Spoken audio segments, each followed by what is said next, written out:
So Lennon's writing some pretty radical songs, kind of like Prince did, huh? Kind of like Michael Jackson did, you know? You've been hit by it, you've been... But Lennon was hardcore, do not kid yourself. So McCartney started writing these softball. No. They started to fight and argue what they're, you know, want a revolution, you can count me out. So Mother Mary came to me. Let it be, let it be. Paul McCartney's mother died very young of cancer, Sellafield. Nuclear disasters in the UK, oh yeah. They've been all over. We've had multiple reactors. We didn't just have one in 2011 at Fukushima. We had a little one at France. You know, we had one in on my birthday, freaking I think 2004 in Hungary. I've been at that reactor. What a nightmare. The reactor in Czechoslovakia. I mean, they just cover them up. So let it be, let it be. He claims, you know, that they were pissed. She died so young of cancer. They were writing songs about her, going after the nuke, like the whole world was. You know, Springsteen, Petty, you know, Carly Simon, you name it. They you know, 3 Mile Island had happened, and the cat got out of the bag, you know, and this is pre-Chernobyl. How about that one in Michigan? How about that one in Switzerland? How about that one, Russia? How about that one in East Germany? How about that one in Czechoslovakia? There's 3 Mile. How about the 3 in a row in Alabama? There's Chernobyl. Let's see what the IAEA ranked it as. Oh, it only killed 4,400 people. He says it in the HBO document. Well, that's not what you said in Vienna. I lied. That's what they do there. So, McCartney says, well, my mother came to me in the middle of the night. I had a dream. His mother was named Mary. She says, let it be. There will be an answer. Let it be. Lennon went crazy. He says, you panty paint a piece of... You know, they said they actually got in a fist fight over her, close to it. That was the breakup. It was over nuclear energy, over the bomb. Everything was the bomb post. When 45, when they dropped the bombs, all culture was the bomb. Jackson Pollock. That's when he started dripping and went crazy. He says, how can I paint in the old Thomas Hart Benton way? I think it's an irony that Thomas Hart Benton taught him how to be the depressionary artist. And you look at the original Jackson Pollocks, who's from the Rocky Mountains, they look just like Thomas Hart Benton's masterpieces or Arnold Blanch's masterpieces. He says it was the bomb that changed him. Orozco taught him how to drip. And so all nuclear, everything stems from nuclearism. Everything. The bomb changed everything. Fukushima changed everything. Fukushima's thousands of Chernobyls. It's the worst nuclear disaster in freaking history by 1 billion times. That reminds me, Anderson Cooper's mommy died today. You want to talk about a cultural icon, you want to talk about art and post-war. Who was Anderson Cooper, CNN's mother? Do you know who his mom is? How about Gloria Vanderbilt? Wow. That's his mother. Do you know about Anderson Cooper's father? No, I didn't know. Well, it's debatable whether he jumped out of the Whitman, Brooklyn, or was thrown out of the window. Look it up. It's not a conspiracy. This ain't Bigfoot. I mean, look it up. She died today, so that ties me back into the oligarchs. So Diego Rivera, I call it Frida's husband. So Frida's husband, Picasso was going to do that painting in the Rockefeller Center, that fresco, which was Gloria Vanderbilt's grandfather. Rockefeller and Vanderbilt, the two powerhouse oligarchs who ran the freaking city, ran the country. Standard Oil on Balco. So Picasso's supposed to do the fresco. Picasso's too busy fighting Franco. Picasso stood his ground. He's the greatest. You know, Michelangelo, he stood his ground. The great artists are activists, and they're fierce, and they live lonely lives, and I'll tell you what, how they don't get killed. Ask Salvador Dali. You don't believe me? Salvador Dali says, I fled. He says, I ain't got the balls Picasso's got, or go ahead. Salvador Dali. Are you a communist? You swear allegiance to communists and go at Franco? Like Goya? Like Picasso?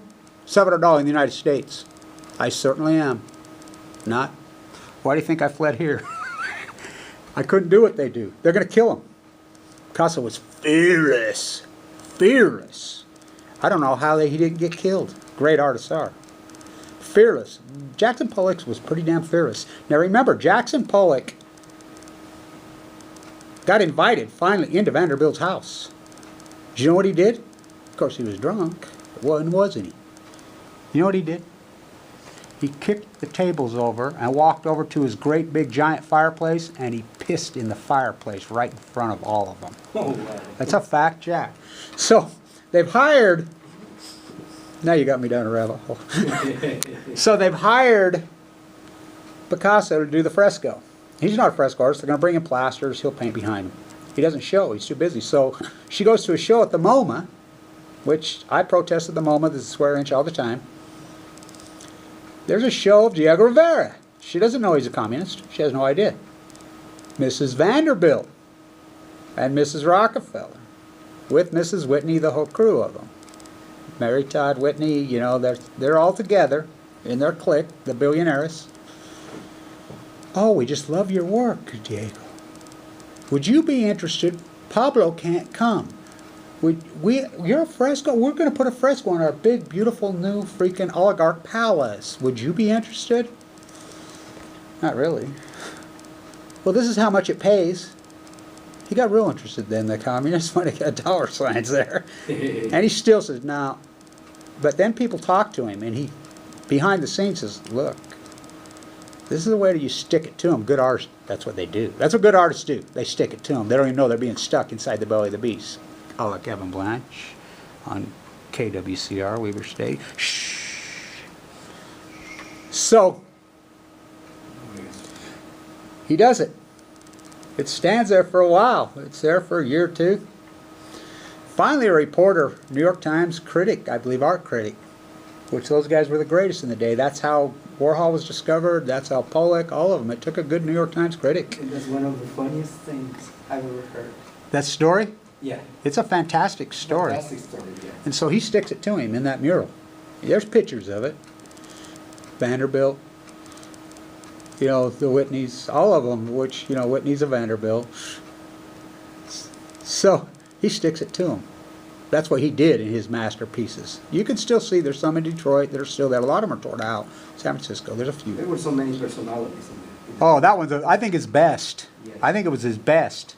Somebody says, hey, Mr. Vanderbilt, Mr. Rockefeller, could I interview you and talk to you about this thing? What do you want? Sure, you know. And he says, well, aren't you a little offended at this? You know, and he says, what do you mean? I love it. It's beautiful. Whatever. It's grand. Thank you, Mr. Rivera, for doing that. Well, you know, Diego Rivera's a communist. What? What? The guy who did this is a communist. Yeah, he was. Right, and the critic told him that. Vandy, which I call Anderson Vanderbilt, Andy Vandy's grandpappy, he had no idea. So neither Rockefeller. The Rockefeller said, they had no idea. He's like, well, really? You don't know? Oh, come here. Let me show you something. See that guy? Yeah, that's you. Oh, really? See that guy? That's you. Let me tell you what this represents. Oh, next morning it was tore out.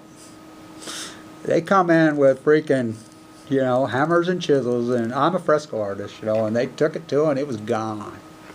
So that's Andy Vandy. By the way, speaking of Anderson Vanderbilt, his partner, you know who his partner was when he was in junior high and high school? Remember that junior high and high school, and it was through all high school media, and it was the young junior high school reporters. And it was called High School News, and it played all over the country, and it was cutting edge stuff. Guess who the two reporters were?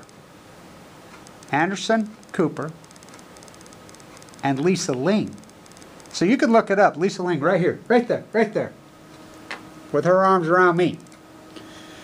Lisa, how come you won't talk about Fukushima? It's on YouTube. Then after, she says, Kevin, give me your number. I'm going to get back to you. I'm doing a work on blah, blah, blah. You can help me out, blah, blah, blah, blah, blah.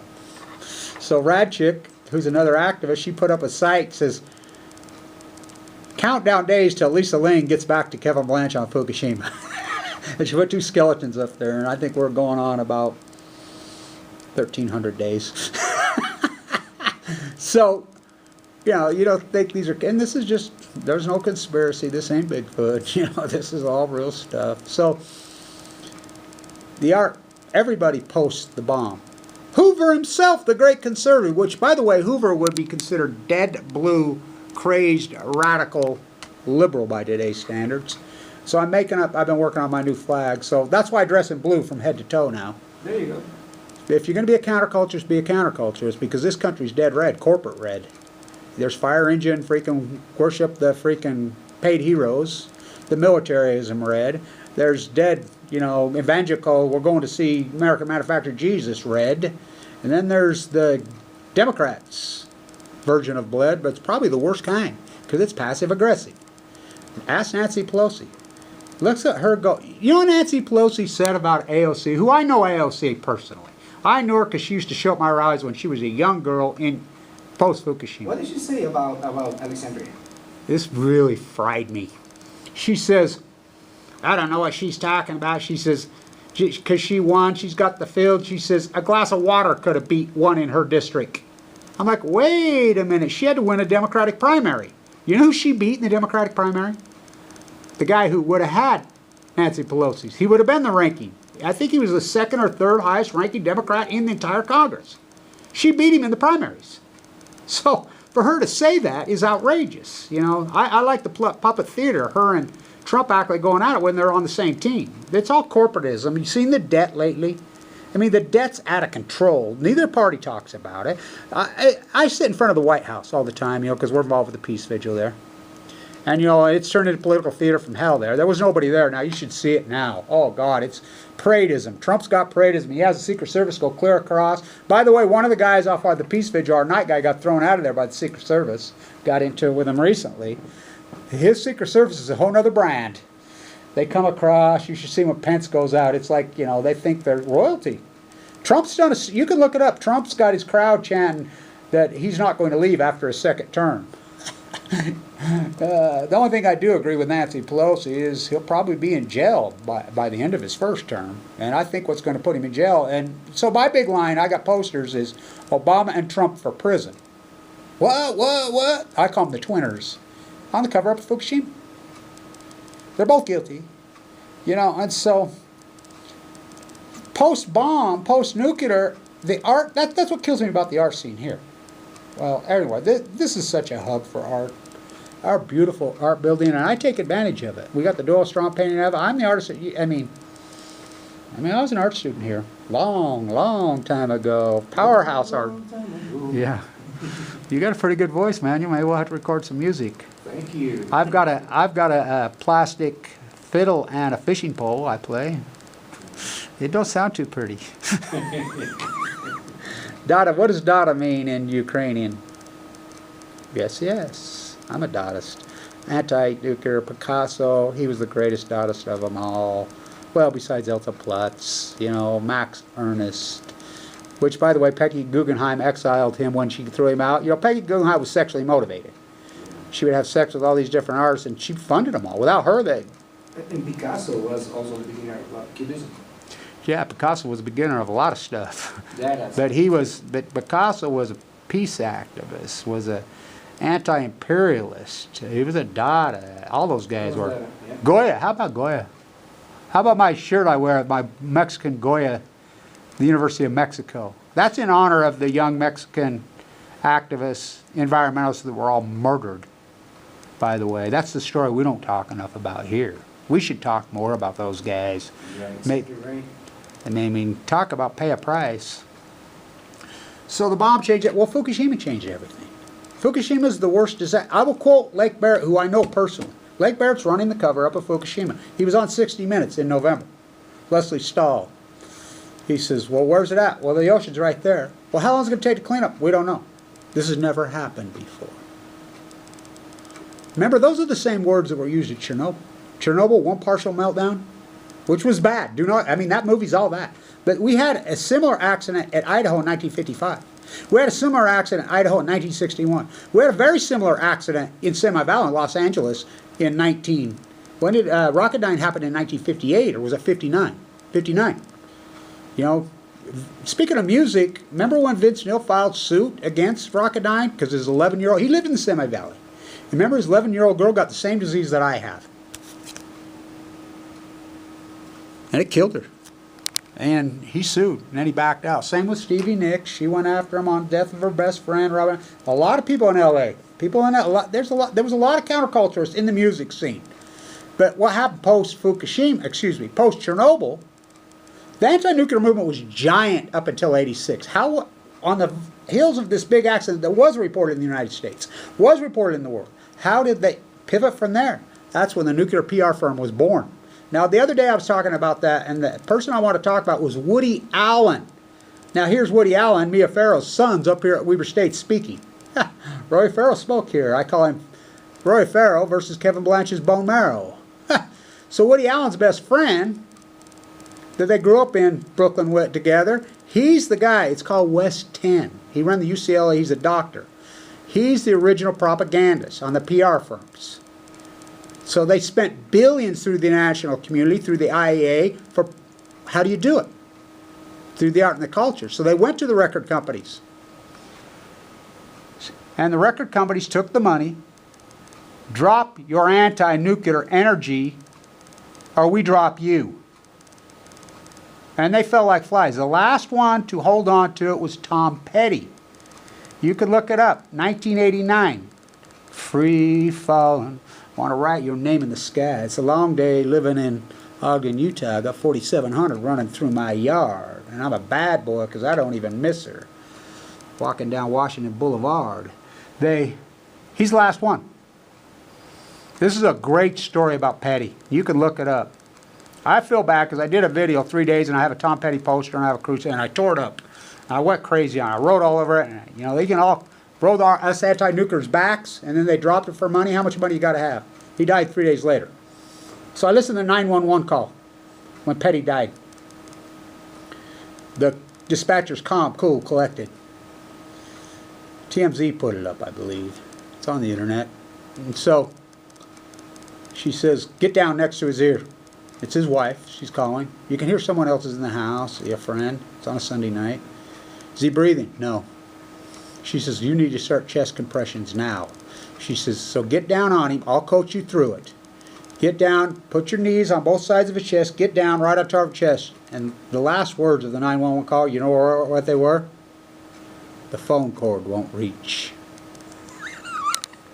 That's how authentic. Living in Malibu, Tom Petty didn't have a cell phone or his wife. Oh, wow. The phone code won't reach. Landline. It was a landline. So I even love him more now after that. I mean, that's how authentic that dude was. Yeah, that was the last words, then it's click. And Tom Petty was dead. And so, but they were all anti-nukers. Now, Bowie showed up. We have a thing of Bowie right there to one of my events. And I didn't know he was sick. He's a little short dude. And he had a hat pulled down. Eric Oppenheim, we were there in Lower Manhattan doing one of my gigs. I do a lot of work in Lower Manhattan. I used to. You know, and by the way, protests out at Indian Point or 9 Mile Island in New York. Whoa. I protested a lot of nuclear reactors and a lot of nuclear dump sites. The scariest ones of all to protest are in New York. Oh, they're waiting when you get there. And I'll tell you what, they'll have guns on you. They'll threaten to kill. They'll be, I mean, whoo.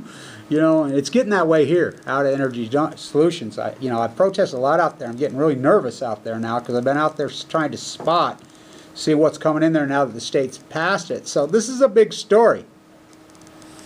Now, why would the G20 be meeting in Japan? Why would we be having the Olympics in the 2020 in Japan? I mean, these globalists, I like how the Trump supposedly the counterculturist, the anti-Bush, he's the internet president. He's the counterculturist to the Republican and Democrat.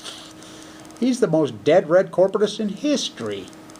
I mean, think about, he ran against Bush in the primary, anti-Bush. Who's the Supreme Court Justice nominee?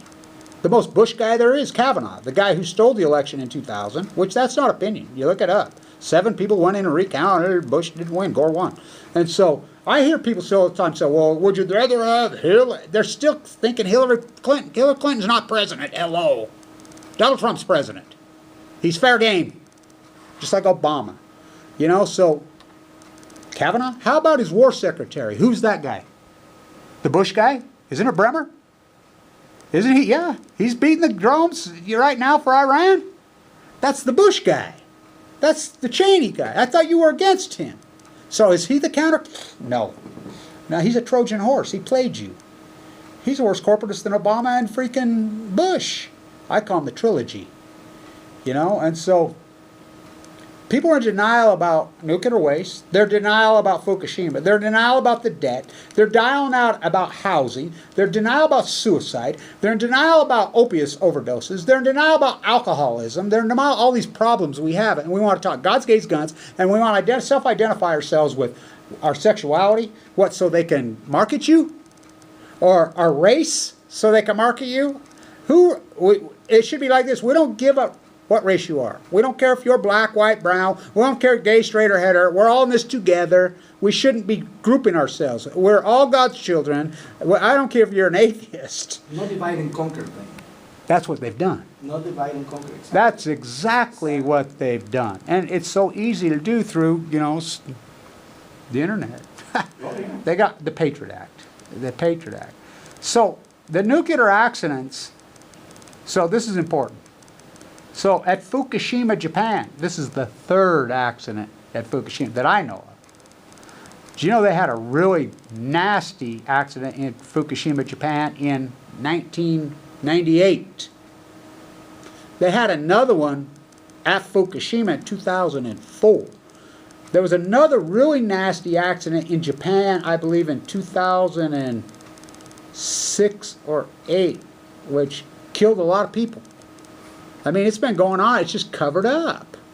You know, the corporatist media, everybody plays along. You know, we have the internet, but look what they've done to me. Look what they've done to Dana. You know, while in critical condition, they hire PR firms. They hire trolls to slander me, to go after me. You know, and that's what they do. And that's what they've done to nuclear activists for years. If they don't kill them, ask Karen Silkwood. You know, and so they starve us out. They got smart. They don't arrest us. They don't put us in jail anymore. They're afraid maybe the internet will give them, you know, because the media's not going to talk about it. The so-called media. The local medias are worse than the... And then alternative media? ZRT? Oh, God. Alex Jones? Those guys took on Fukushima in a big way. Guys like Alex Jones. You know, and I know Jeff Rance, and I love Yoshi. Yoshi's on Jeff Rance, but come on. Alex Jones took it on for one reason.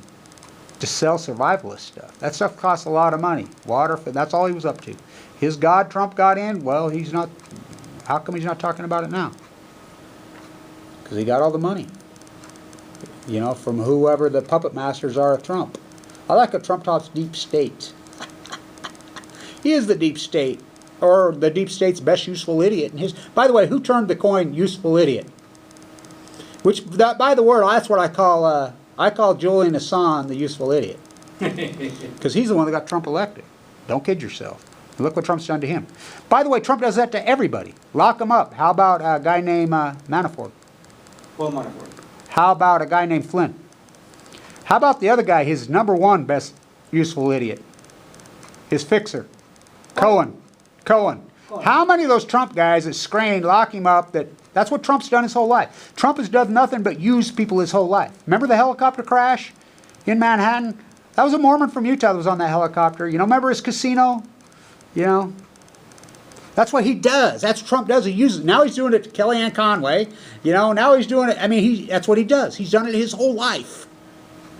You know, so Vladimir Lenin came up with that term. You know, and that's the name of did you know the reactor at Chernobyl was called the Vladimir Lenin reactor? Oh. Vladimir Lenin came up with the term useful idiot. And then he used to go on, he used to call it the capitalistic rope. Give them enough rope, they'll hang themselves. By the way, this is not capitalism in this country. We are more wealth than any country in the history of mankind. This is militarism. Sound familiar? Kind of like in Chernobyl? And if you don't think a nuclear disaster can take down a country, you know, they were on their knees, but Gorbachev himself says that was the finishing straw. That's what did it. So when I say that CIA most likely blew it, people go crazy on me.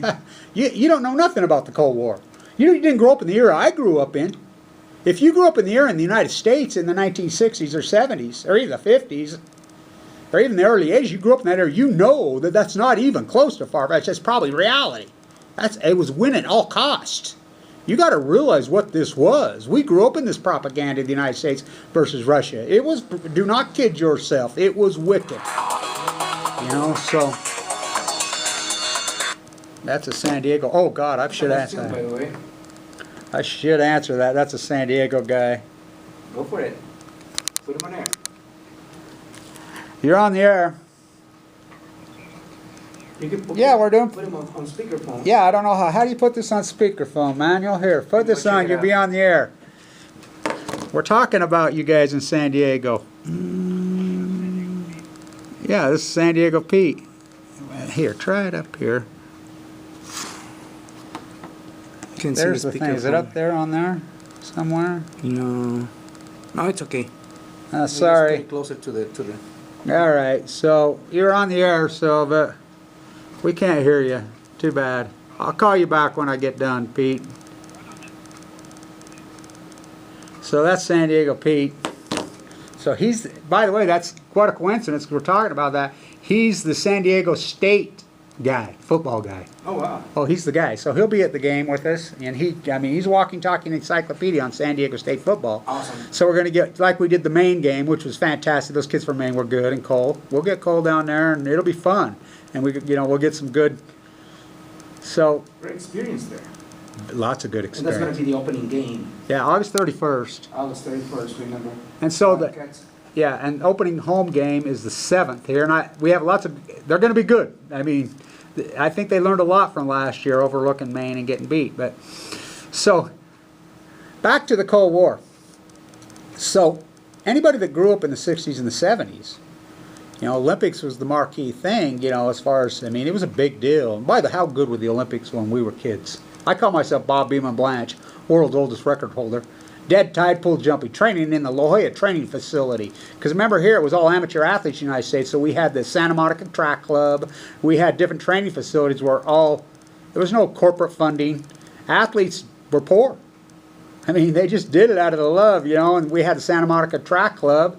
We had some of those guys, and by the way, I used to be friends with him in 1968. Tommy Smith and those guys, I used to be really close friends in the Bay Area, as the activist with a guy named Dave Lewis, great quarterback, who played up at Boise State. He and I were friends, and he was friends with those guys. And so they were really cool activists. Oh, I got to tell you this, Manuel. I was down at Juneteenth Saturday, the festival, and two of the old Weber State radio guys that ran here for 20 years, Yes. African Americans, were both down there, and there's a girl who's got a podcast now. Awesome. And she's opened the Black Lives Matter chapter, and she's brought them out of retirement. And I've invited them in here. I'm like, well, go talk to Manuel. Let's get you guys back. Absolutely. You get your signal back? I said, no, we don't need the signal. We're gone digital. We'd love to have you back. We can, what's that, speaking of music, what's that song, Tom Sawyer? What's those guys' name? Those counterculturists from Canada? Oh, Rush? Yeah. Yes. What's that one line in there? Don't put me down as arrogant. Don't put me down as arrogant. Because my mind is not for rent to any government. To any government. What's the next line? No changes are permanent. I love that line. Changes are permanent, but change is. Yeah, but so just because something goes away from us doesn't mean we can't get it back. Exactly. So and that's what we got to do, is we got to fight back. We're almost there. Yeah, we're getting there at the end of the hour. Worst enemy is the time. So we'll talk more about nuclear disasters and the Fukushima cover-up, but just remember, this media-controlled system, the worst. Look it up, MIAC. So the oncologist from MIAC, she has 5 kids. You can look it up online. She was hiding in Paris. So in Vienna, Austria, believe it or not, because the IAEA is headquartered there, the most pro-nuclear that runs the world, that in the G20, the anti-nuclear energy kings of the world are Austrians, and so they get political asylum. She's hiding there. So a lot of the Russians would hide there. We sit, when I'm there, right in the same cafe that Lenin, Stalin, Freud, Stillman, all of them. By the way, none of those guys, that's none of their real last names. That's not Lenin's real last name. That's not freaking... Stalin changed his last name, because what does Stalin mean in Russia? In Russian? It means still man. Still. So none of their real names, Freud, but how about Beethoven, Mozart? They were but the same cafe's there, so, I always go back to my favorite artist who died